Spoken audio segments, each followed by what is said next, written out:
Dear me. What if the reason I feel drained, overlooked, and exhausted is not because I'm doing too little, but because I'm available to too much? What if being available isn't the same thing as being valuable? What if all this time I've been confusing busy with important? Pause that thought for a second. If this sounds like something you've been living, saying yes to everything, showing up for everyone, and still feeling invisible at the end of the day, you should probably stay with this till the end. And if this channel feels like a quiet place to think, you should like the video, subscribe, and come back when you need this reminder again. Because I have a feeling you'll need it more than once. Now, let's be honest with ourselves. Dear me, I've spent seasons of my life being busy, always responding, always showing up, always saying yes. Yes to calls at inconvenient times. Yes to favors I didn't have the bandwidth for. Yes to conversations that went nowhere. Yes to people who never once asked how I was doing. And yet, at the end of the day I felt empty. Not fulfilled. Not appreciated. Not even seen. Just tired. Because being busy didn't make me fruitful. Being available didn't make me impactful. It just made me tired. Here's the truth I avoided for a long time. When I'm always available, people don't see my value, they just see my accessibility. And accessibility is cheap. Think about it. The friend who always picks up? We stop making the effort to really connect. The coworker who always says yes? We stop appreciating their time. The person who's always free? We assume they don't have anything better to do. I didn't want to believe this, but I've lived it, and I've been on both sides of it. Value is different. Value takes time to build, focus to protect, discipline to maintain. And I realized I'd been giving away my value like it was unlimited. Like I owed everyone my time just because they asked. I had to ask myself something uncomfortable. Am I living to be seen, or am I living to be significant? Because those are not the same thing. Being seen means showing up everywhere, responding to everything, being in every room, every chat, every situation. Being significant means showing up where it matters, with depth, with intention, with something real to offer. I can be everywhere and still mean nothing. Or I can be intentional and matter deeply. I started noticing something. The people I admired most, the ones I actually respected, they weren't the ones always available. They weren't the ones responding instantly. They weren't online 24/7 or always on. But when they did show up, when they spoke, when they contributed, when they gave their time, it meant something. People leaned in. People listened. People valued it. Not because they were rude or distant, but because their presence had weight. Value isn't loud. It's quiet consistency. It's showing up prepared. It's doing ordinary things with uncommon excellence. It's saying, I'm not available for everything, but when I'm here, I'm fully here. Value is when I stop chasing attention and start sharpening what I carry. Because when I grow, I don't need to announce myself. My work speaks. My character speaks. My consistency speaks. I don't have to prove I'm valuable when I'm actually becoming valuable. Dear me, one of the hardest lessons I've learned is this. Not everything that asks for my time deserves it. Let me say that again slower. Not everything that asks for my time deserves it. Some things drain me. Some people distract me. Some commitments pull me away from who I'm becoming. And saying no doesn't make me selfish. It makes me focused. I used to think saying no made me a bad friend, a bad coworker, a bad person. But really, saying yes to everything made me a burned-out friend, a resentful coworker, a half-present version of myself. I'm not rejecting people, I'm protecting purpose.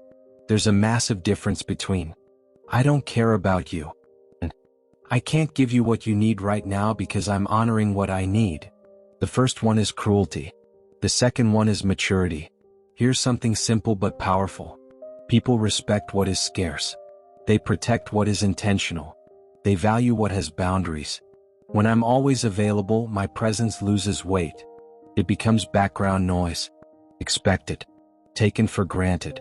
But when I show up selectively, with depth, clarity, and substance, my presence carries meaning. Think about the last time someone truly unavailable made time for you. A mentor. A leader. Someone you admire. You didn't take that lightly, did you? You prepared. You showed up on time. You valued it. Because you knew their time is limited and they chose to give it to me. That's what I want to be. Not inaccessible. Not cold. But intentional. The most impactful people I know aren't available all the time. They're not everywhere. They're not responding to everything. They're not performing their lives online. But when they speak, people listen. When they show up, it matters. Not because they're arrogant, but because they're prepared. Not because they think they're better, but because they've been investing. Dear me, my time is not endless. My energy is not unlimited. Every yes costs me something. Every distraction takes something from my future. So now I ask myself, does this add to who I'm becoming, or does it only make me busy? If it doesn't add value, it doesn't get access. Here are the real questions I started asking myself. Before I say yes to anything, will I resent this later? If yes, it's a no. Is this aligned with where I'm going? If no, it's a distraction. Am I saying yes out of fear or out of purpose? Fear-based yes drain me.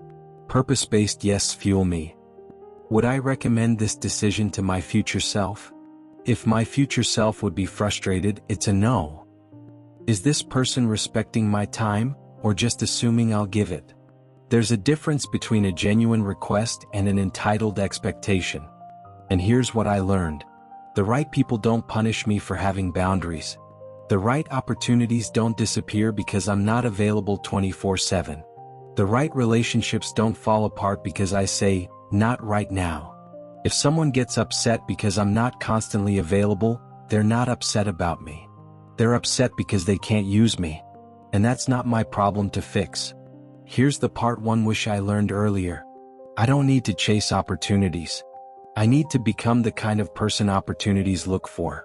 When I invest in growth, when I sharpen my skills, when I discipline my time, when I protect my peace, doors open quietly. Not because I begged. Not because I networked endlessly. Not because I made myself available to everything. But because I made myself ready. Value isn't built in public. It's built in private. In the hours no one sees. In the work no one applauds. In the discipline no one notices. That's where transformation happens. So I stopped asking, how do I get noticed? And started asking, how do I get better? I stopped asking, how do I stay relevant? And started asking, how do I stay rooted?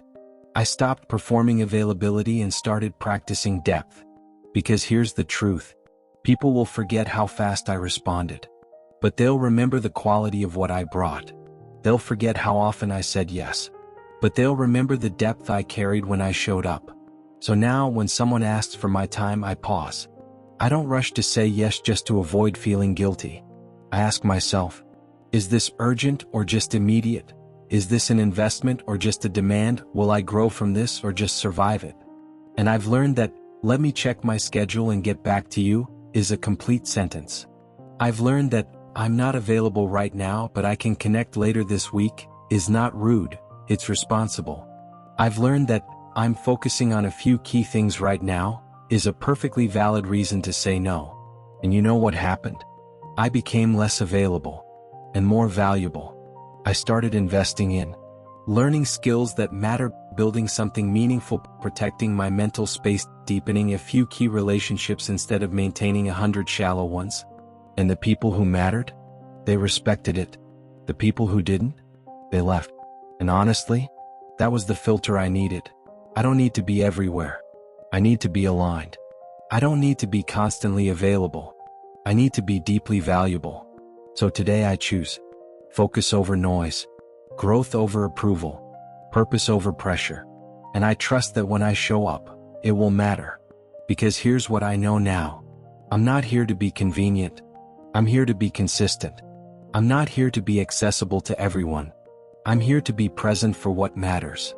I'm not here to fill space. I'm here to create impact. And that starts with protecting my time like it's the most valuable thing I have. Because it is. So the next time I feel guilty for saying no, the next time I feel pressure to be everywhere, the next time I wonder if I'm doing enough, I'll remember, being available made me tired. Being valuable made me free. I'll meet myself here again. With boundaries. With focus. With intention. And I'll show up, not everywhere but where it counts. If this felt like permission to protect your time, share it with someone who needs to hear it. Subscribe if you want more of these honest conversations. And I'll see you in the next one. Take care of your time. It's the only thing you can't get back.